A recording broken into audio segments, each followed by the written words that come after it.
11. Heaven.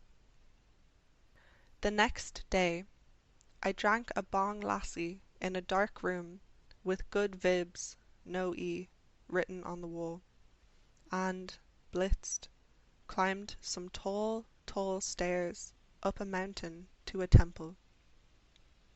I wasn't sure of its name, and I didn't much care. The mountain stood at the edge of the town, overlooking the holy lake. I climbed. Walking had felt like an integral part of whatever I was trying to do on this journey, from the moment I stepped off the airport bus at midnight in the middle of Amman. But climbing always added something to it. Maybe because, after the climb, I could physically look down on the space where I used to be. In Petra, I stood on top of a canyon and looked down and realized that I had done something. When I reached the mountaintop temple in Pushkar, I looked back down the stairs I had climbed and out across the vast countryside. In the sky, light shone through the clouds like a painting of heaven. On my walk home, a man who owned a cafe beside my hostel offered me a ride back. The walls and ceiling of the cafe were covered in colourful paintings made by travellers passing through Pushkar. Paintings of trees and stars and Bob Marley and everything else. The cafe owner told me about some of them. Failed doctors and curious students, and the various traumatized and lost, looking for relief somewhere far away. A monkey had broken into the cafe while he was out. It had spilled rice all over the floor and eaten directly from a jar of nutella.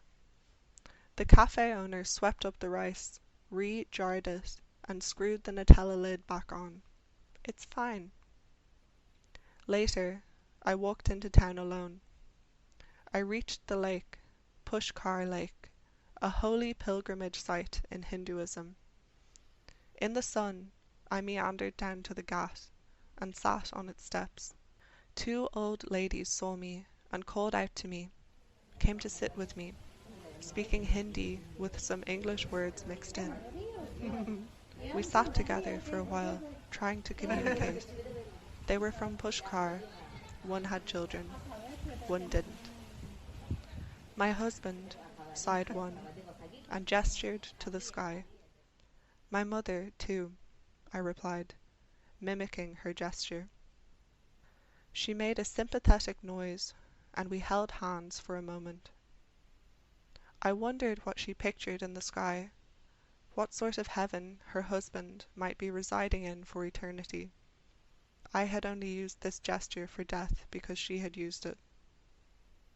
Heaven seemed an unlikely concept to me. We watched the lake. There were dark silhouettes of little fish swimming beneath the surface. The old ladies suddenly got excited and pointed something out to me, which I couldn't see, and they laughed at my cluelessness. They made wiggling motions with their hands.